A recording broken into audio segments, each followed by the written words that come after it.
اب ہم جاننے کی کوشش کرتے ہیں کہ نیچرل ریسورسز کیا ہوتے ہیں, ان کی کنزرویشن کس طرح کی جا سکتی ہے اور اس کے مطابق ان میں ڈیولپمنٹ کس طرح کی جا سکتی ہے. لیکن اس کے لیے ہمیں یہ جاننا ضروری ہے کہ ریسورس ہوتا کیا ہے.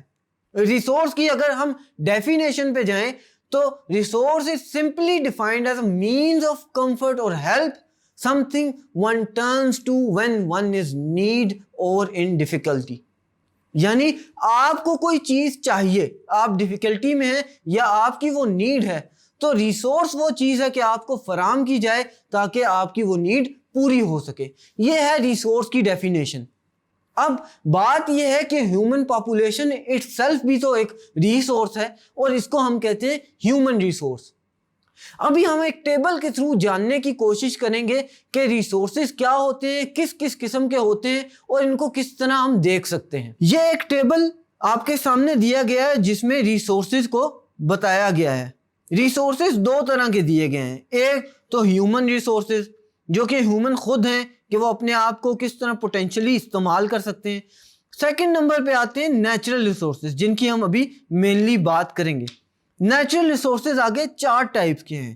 ایک انرجی, پھر منرلز, لینڈ اور لائف سٹاک. اگر ہم لائف سٹاک کو دیکھیں تو لائف سٹاک تو ہو گئے جانور وغیرہ جن کو ہم کھاتے ہیں, جن کو ہم استعمال کرتے ہیں اور جن سے ڈفرینٹ کام لیا جا سکتا ہے. منرلز کی اگر بات کریں تو اس میں نان میٹالک منرلز اور میٹالک منرلز آتے ہیں جو کہ نیچرل ریسورسز کی ہیڈنگ کے اندر ہیں. لینڈ کی اگر بات کریں تو لینڈ میں 4 طرح کے مزید نیچرل ریسورسز آتے ہیں. ایک اریگیشن کے لیے جو لینڈ استعمال ہوتا ہے, ایک لینڈ جو کہ فورسٹ ہے جہاں پر جنگلات وغیرہ ہیں, ایک ایگریکلچرل لینڈ ہے جہاں پہ آپ کاشتکاری وغیرہ کر سکتے ہیں, اور ایک لینڈ ہے ارتھ جہاں آپ رہتے ہیں یا دوسری زمین ہے جس میں پانی وغیرہ, یہ سب ارتھ میں آتے ہیں. ان 3 چیزوں کے بعد فورتھ نیچرل ریسورس ہے انرجی. انرجی کی بھی آگے کافی حد تک اقسام ہیں جیسے سولر انرجی, پیٹرولیم اور نیچرل گیس, الیکٹریسٹی اور کول. ان کو انسان اپنی ضروریات کے لیے استعمال کرتا ہے. اگر ہم الیکٹریسٹی کو دیکھیں تو اس کو آگے فردر کیٹیگرائز کیا گیا ہے. نیوکلیر انرجی کے لیے اس کو استعمال کیا جاتا ہے, ہائیڈل الیکٹریسٹی کے لیے استعمال کیا جاتا ہے, ساتھ ہی ساتھ اس کو تھرمل الیکٹریسٹی کے لیے بھی استعمال کیا جاتا ہے. تو آپ نے دیکھا کہ ریسورسز ڈفرینٹ ٹائپ کے ہوتے ہیں. ہیومن ریسورسز بھی ہوتے ہیں, نیچرل ریسورسز بھی ہوتے ہیں, اور یہ آگے فردر کیٹیگرائز ہو کر ڈفرینٹ ریسورسز میں بن جاتے ہیں جن کو ہیومن ریسورس استعمال کرتا ہے اور ہیومن ان کو استعمال کرتے ہیں. اگر ہم پاکستان میں ایکسپلورڈ منرلز کی بات کریں تو پاکستان اس لحاظ سے بہت ہی زیادہ بیکورڈ کنٹری ہے. Due attention was not paid on the exploration of natural resources in the past. Pakistan میں پاسٹ میں ایکسپلوریشن آف منرلز کو اتنی زیادہ امپورٹنس نہیں دی گئی جس کی وجہ سے پاکستان آج تھوڑا سا بیکورڈ ہے. Only 1% of the national income was embarked in our budgets for mineral development and research. اس 1% سے آپ کو اندازہ ہوگا کہ بہت ہی میگر اماؤنٹ جو ہے یا بہت ہی تھوڑی اماؤنٹ دی گئی تھی جو کہ منرل ڈیولپمنٹ اور ریسرچ کے لیے بجٹ میں نکالی گئی تھی, جس کی وجہ سے آج پاکستان میں منرل ایکسپلوریشن اتنی زیادہ نہیں ہے. لیکن اس کا یہ مطلب ہرگز نہیں ہے کہ پاکستان کے پاس ریسورسز نہیں ہیں. پاکستان کو خدا تعالیٰ نے بہترین ریسورسز سے نوازا ہے.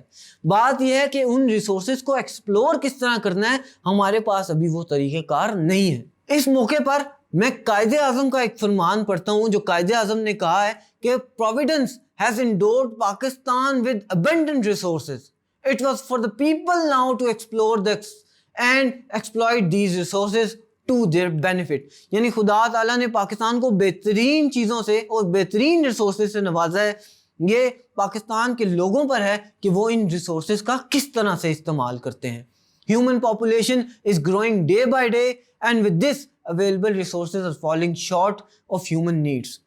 چونکہ ہیومن پاپولیشن روزانہ کے لحاظ سے بڑھتی جا رہی ہے جس کی وجہ سے جو ڈے بائی ڈے استعمال ہے ریسورسز کا وہ زیادہ ہوتا جا رہا ہے اور ریسورسز کم ہوتے جا رہے ہیں. تو یہ چیز چاہیے ہمیں دیکھنی ہوگی کہ ان ریسورسز کا بہترین استعمال کیا جائے تاکہ وہ ریسورسز کنزرو بھی رہیں. Natural resources are the common heritage of humanity. If we squander them at the cost of our coming generations. اس کا مطلب یہ ہے کہ اگر ہم نیچرل ریسورسز جو کہ ہمارا ہیریٹیج ہوتا ہے کسی بھی ملک کا یا کسی بھی کنٹری کا، اگر ہم اس کو ویسٹ کرتے ہیں تو ہم ویسٹ نہ صرف ان ریسورسز کو کرتے ہیں بلکہ at the cost of our coming generations ہم اس کو ویسٹ کرتے ہیں۔ اس کا مطلب یہ کہ جو کمنگ جنریشنز آئیں گی ان کے پاس ریسورس ہی نہیں ہوگا استعمال کرنے کے لیے، تو وہ خسارے میں چلی جائیں گی۔ اس کا مطلب کہ ہمیں وہ ریسورسز بہت دیکھ بھال کے اور بہت احتیاط سے یوز کرنے ہوں گے۔ Economic experts of the modern age predict that third great war will be fought on water. اور واٹر بھی ایک ریسورس ہے، اور کہا جاتا ہے کہ تھرڈ ورلڈ وار جو ہے وہ واٹر پہ یا پانی پہ لڑی جائے گی۔ اس کا مطلب یہ ہے کہ اس ریسورس کو بہترین طریقے سے استعمال کرنا چاہیے۔ آپ نے دیکھا ہوگا کہ پاکستان اور انڈیا کے درمیان بھی ایک سند طاس معاہدہ ہے اور وہ واٹر کے اوپر ہے۔ پاکستان میں واٹر کی قلت اس وجہ سے ہے کہ انڈیا اکثر پانی وہاں سے روک دیتا ہے، اور ایکسپرٹس کے مطابق تھرڈ ورلڈ وار جو ہے وہ واٹر پہ یا ایک اس ریسورس پہ ہی لڑی جائے گی۔ یہاں پر میں کوٹ کرنا چاہوں گا پروفٹ محمد کو کہ انہوں نے کس طرح ریسورسز کو بیان کیا اور بتایا کہ ان کو کس طرح کنزرو کرنا چاہیے۔ پروفٹ محمد صلی اللہ علیہ وآلہ وسلم once said that one should not waste water even if is making ablution، یہ جیسے ہم وضو کرتے ہیں from a canal full of water۔ اگر ایک کنال سے بھرتا ہوا پانی آ رہا ہے اور آپ وہاں سے وضو کر رہے ہیں تو حضرت محمد صلی اللہ علیہ وآلہ وسلم کا یہ کہنا ہے کہ اس پانی کو بھی آپ ضائع نہ کریں۔ وہ پانی آ رہا ہے، اس کا مطلب یہ نہیں کہ پانی سارا آپ کا ہے، اس پانی سے وضو کیجئے اور کم پانی میں وضو کیجئے۔ یہاں تک پانی کی یا ریسورس کی امپورٹنس کو ظاہر کیا گیا ہے اسلام میں۔ The Prophet actually wanted to impress upon us that the natural resources are nobody's personal property. Nobody has the right to misuse them. The only course open for a grateful man is to take the bare minimum share of him or for herself from the dignities of the Allah and leave the rest for the rest of humanity. یعنی جو آپ کی ضرورت کی resource ہے آپ صرف اس کو لیں، ایکسٹرا چیز نہ لیں، اور باقی لوگوں کے لیے باقی چیز رکھ دیں۔ اس سے یہ ظاہر ہوتا ہے کہ کسی بھی ملک میں نیچرل ریسورسز کی کیا اہمیت ہے، اس کو کس طرح کنزرو کرنا چاہیے، اور ساتھ ہی ساتھ اس کو ڈیولپمنٹ میں کس طرح استعمال کرنا چاہیے۔